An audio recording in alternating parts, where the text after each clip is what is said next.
ओम शांति। जय माता दी। पहली वीडियो में मैंने आपको बताया था कि माता की 8 भुजाएं होती हैं।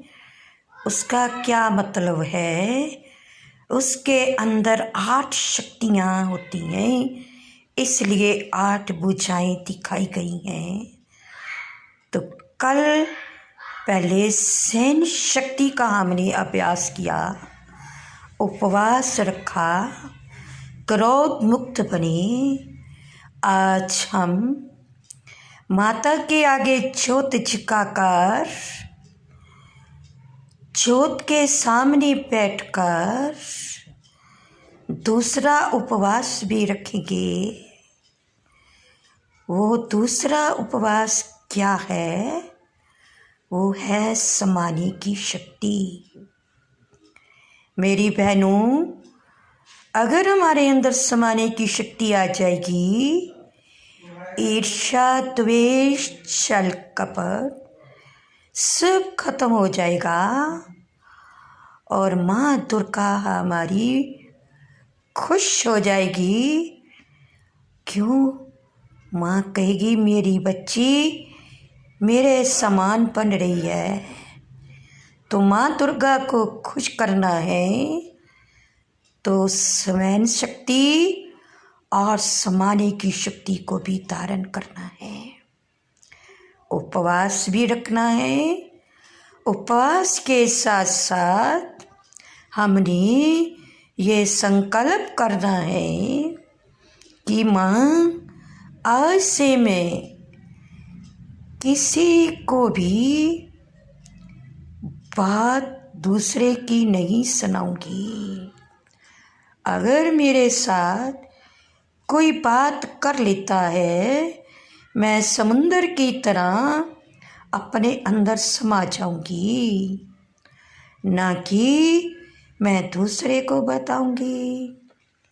तो मेरी प्रिय बहनों और माताओं, आप सभी जानते ही हो, माताओं और बहनों के अंदर समाने की शक्ति बहुत कम है।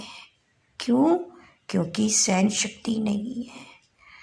तो सहन शक्ति के साथ साथ ये समाने की शक्ति भी अपने अंदर धारण करनी है। आज हम देखते हैं सास बहू की नहीं बनती और बहू की सास के साथ नहीं बनती। क्यों? एक दूसरे की बात को वो सहन भी नहीं कर सकती और समा भी नहीं सकती है। इसलिए इन नवरात्रों के दिनों में ये उपवास जरूर रख लेना कि मैं समाने की शक्ति अपनी अंदर धारण करूंगी।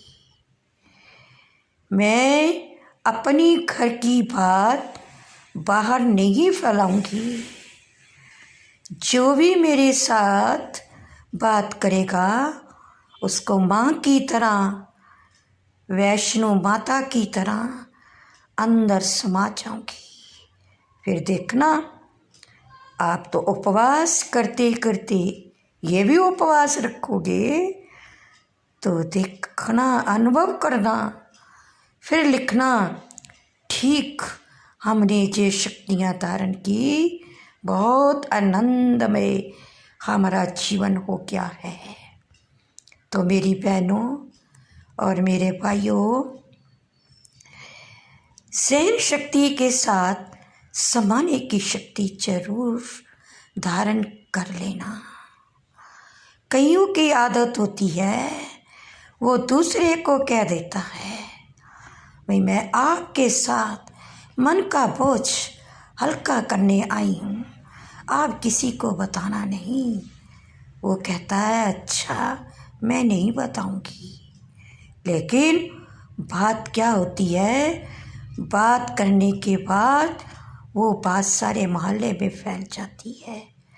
तो मेरी बहनों, ऐसे ही बात करने से हमारे को तनाव हो जाता है। तनाव होने से कई बीमारियां लग जाती हैं। तो घर घर को स्वर्ग बनाने के लिए नवरात्रों के दिनों में इन 2 शक्तियों को पहले धारण करो, फिर उसके बाद कल तीसरी शक्ति का उपवास रखेंगे। इसके साथ मुझे एक कहानी याद आती है, हमने बचपन में सुनी थी, हमारे बड़ों ने सुनाई थी। आप भी ध्यान से सुनना, बहुत काम आएगी आपके भी। एक बार की बात है, पति ने अपने दोस्त को कहा, कोई भी औरत अपने अंदर बात को नहीं समा सकती, आज मैं अपनी पत्नी की परीक्षा लूँगा।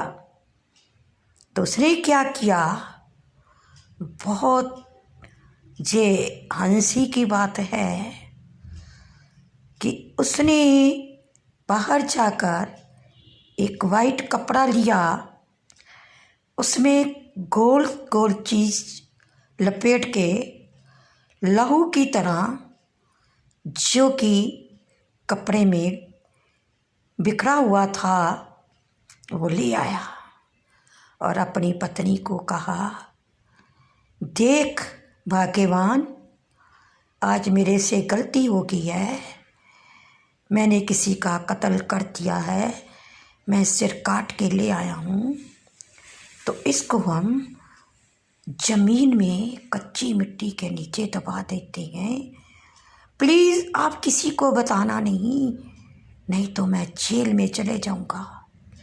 कहती ठीक है, मैं तो किसी को नहीं बताऊँगी, ये भी बात कोई बताने वाली है। तो उसने क्या किया, वो जो लाया था बाहर से गोल गोल चीज़, उसको मिट्टी के नीचे दबा दिया। अब सुनो हुआ क्या, वो उदास होकर बैठ गई, उदास होकर बैठकर सोचने लगी, ये पति ने क्या किया। तो एक सहेली आई, उसने कहा, क्यों उदास हो बहन। कहती कोई बात नहीं बहन, मैं तो वैसे ठीक हूँ। फिर दोबारा बुलाई, बहन अपना मन का बोझ हल्का कर ले, नहीं तो तू बीमार हो जाएगी, तेरे को तनाव हो जाएगा। तो क्या हुआ, उसने बड़े प्यार प्यार से उसकी बात मन की निकलवा ली, उसने सारी बात बता दी। तो वो बात सुनकर बाहर चले गई, बाहर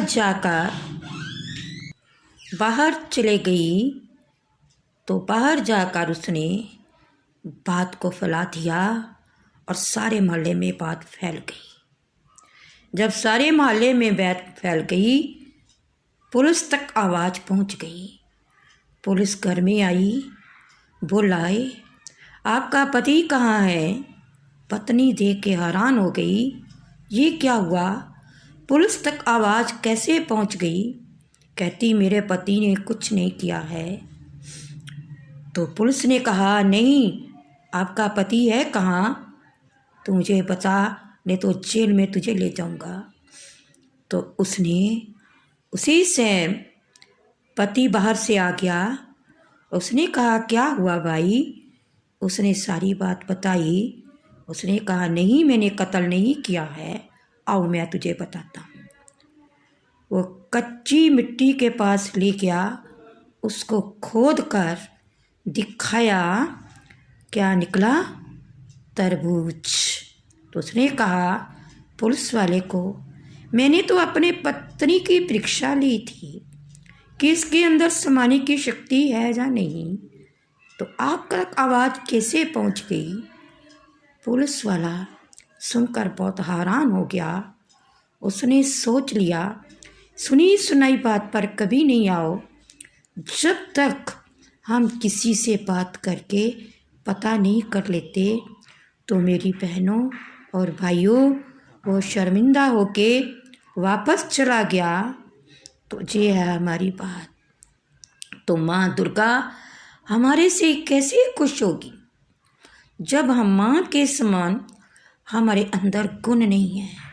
तो आज से ये प्रण कर लो, माँ के समान मैंने अपने अंदर गुणों को धारण करना है, सहनशील बनना है, समाने की शक्ति को धारण करना है और ईर्ष्या, द्वेष, छल कपट को खत्म करना है। तो हमारी माँ बहुत खुश हो जाएगी और उपवास रखने का भी बहुत आनंद आएगा। नवरात्रि बहुत अच्छी तरह ही मनाए जाएंगे और हमारी जोत जग जाएगी। अच्छा, ओम शांति, जय माता दी।